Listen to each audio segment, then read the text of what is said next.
Good afternoon, ladies and gentlemen. My name is Judy Wanjiko. I am the daughter of the late President Mwai Kibaki, and I wish to make this tribute to a very special man, my father. Mr. Mwai Kibaki was known by many names. His Othaya constituents called him Mheshimiwa. For the first 30 years he was in government, he was also called Waziri. At some point during that period, he was also called Vice President Mwai Kibaki. Then in 1993, the media started referring to him as Opposition Leader Mwai Kibaki. This title lasted 10 years. Then he was sworn in as president in December 2002. And everybody started referring to him as Your Excellency, the President of the Republic of Kenya. Through his journeys of transformation from Mheshimiwa to His Excellency the President, Mwai Kibaki remained just dad to me and my 3 brothers. He did everything a dad is supposed to do. He drove me to school when he did not have important early morning appointments.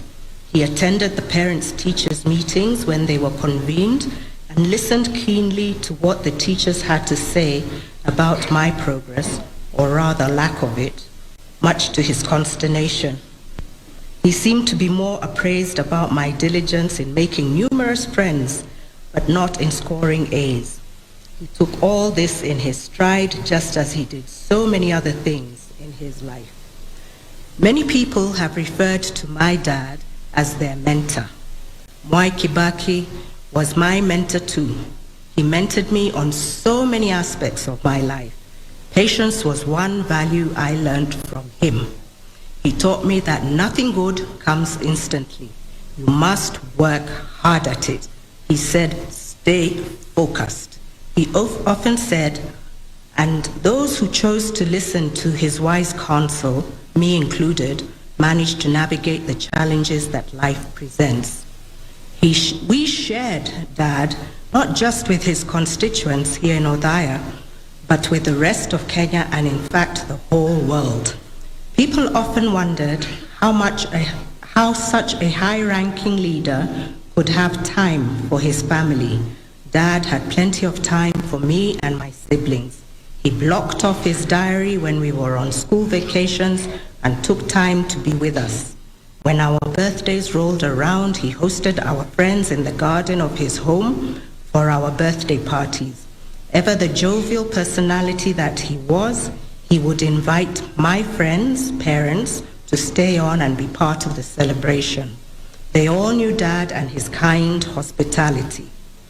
By being present on our special days, and as much as possible when time allowed, he remained part and parcel of my life.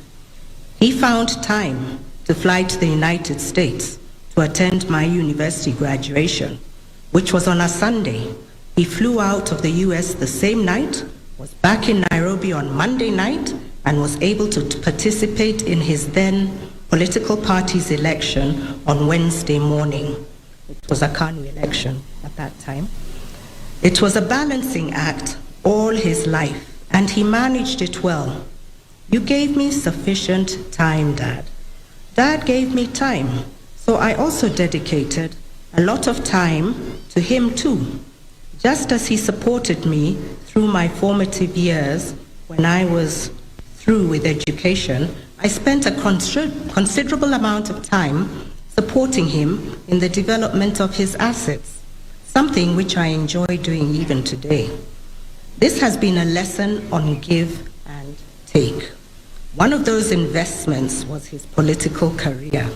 I can honestly say that Dad's political victories were hard-won battles.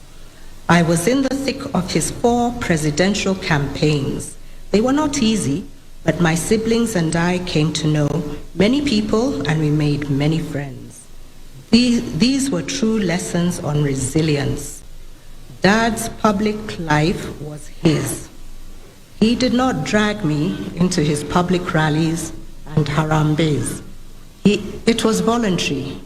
Dad was a Democrat even in his own home. He knew I had other interests I wished to pursue, and he encouraged me to do so. He did not want to make me into a replica of himself. No. Dad wanted me to grow into a well-educated, focused individual with a strong character and a unique, defined personality. This is what he dreamt and hoped for every Kenyan. So he worked at it all his life because he sincerely believed that a nation of well-developed individuals would surely prosper to great heights. This was Dad's vision. My father was a great man, yes. He also had fine human qualities. He was kind and very generous. He dedicated his life to the service of Kenya. He served Kenyans with humbleness and humility. He participated in 10 general elections over a span of 50 years. Each time, going back to request his constituents to re-elect him as Member of Parliament to enable him to continue serving them. Each time, they did re-elect Dad because they believed him and he lived up to his promises. I can say there are many lessons that can be learned from my dad's life. One of the more important ones is that victory can be gained peacefully. Dad was peaceful at home and in his work. Your work has been diligently done, Dad. You carried yourself with so much dignity. I am at peace. Rest in peace, Dad. I will always love you.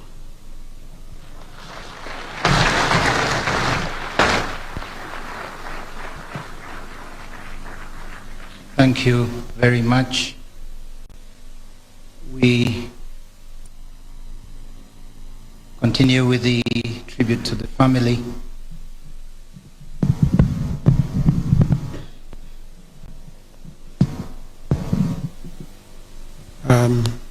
Your Excellency the President, Your Excellency First Lady Margaret Kenyatta, Your Excellency the Deputy President, Your Excellency Mrs. Rachel Ruto, the Right Honorable former Prime Minister Raila Odinga,